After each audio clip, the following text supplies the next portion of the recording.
what's going on in Adam Silver's office today? Walk me through what you think's on the agenda of the commissioner of the NBA on this very day, Howard. Obviously they're trying to move toward resumption of the season, whatever that may look like and wherever that may be. And it certainly sounds like it's heading toward a split thing where maybe the Western Conference teams are in Vegas and the Eastern Conference teams would be in Orlando. But I would imagine what Adam is doing every single day for the last couple of months, and especially now as we get closer and closer to what feels like a potential reopening, is weighing all of these different considerations, and it's not easy. Like, even as we see, society, cities and states reopening all this, there's still a definite health threat looming out there. There's the potential that we are reopening too quickly, that people are not being careful enough as they're resuming their lives. And all of that has an impact on the NBA, because even if they go for some sort of pseudo bubble concept in a couple of cities, there's still just the larger dynamics going on around you.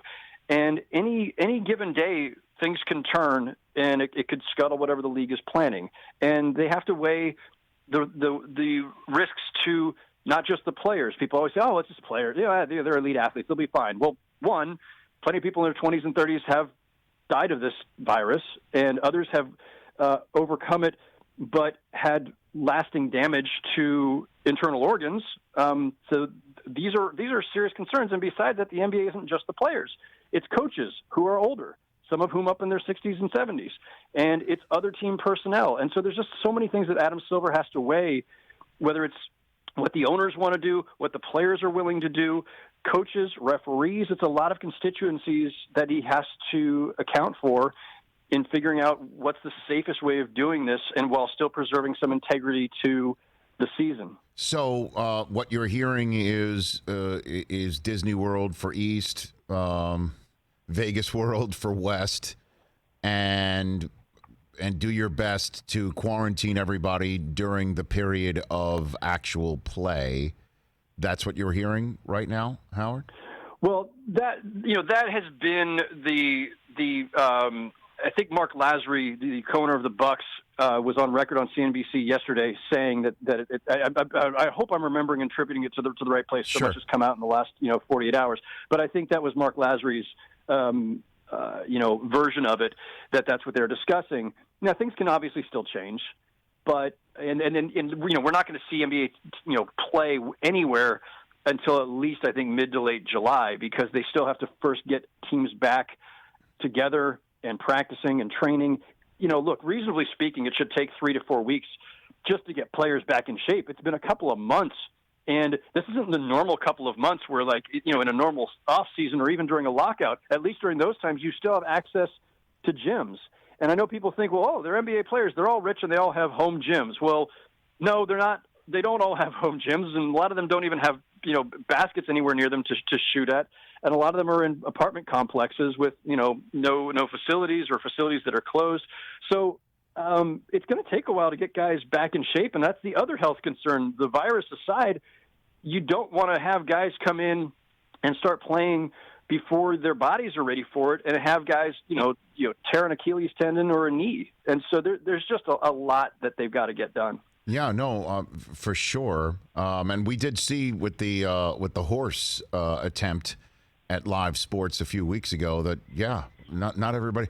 I guess Conley, from all his Grizzlies dollars, before he made other dollars, he had his own inside gym, but not everybody else did at all. So, obviously that those are those issues. But is there any, from what you're hearing, monetary impasse similar to what baseball might be experiencing right now? Is there anything on that front that you're hearing, or that's copacetic? That is not the issue. The issue primarily is the health and safety protocols for a sport where guys are literally draped all over each other. Yeah, I mean, it's kind of order of events here. The first thing is, how do we get the league up and running again so that we can minimize the losses, so that there's less of an issue to fight over? But there's going to be a negotiation that has to happen. They've already been doing some of that as they go here, but we don't know what the total losses to the league are yet. And that is, partially dependent on when they can get going and how many games they can still stage. And is that going to be some regular season games or just playoffs? And are the playoffs going to be shortened so that you can do it in a shorter time period? All these things are going to have an impact. And then beyond that, Rich, all right, one, when we do see games, it's a given. There's not going to be any fans in the stands.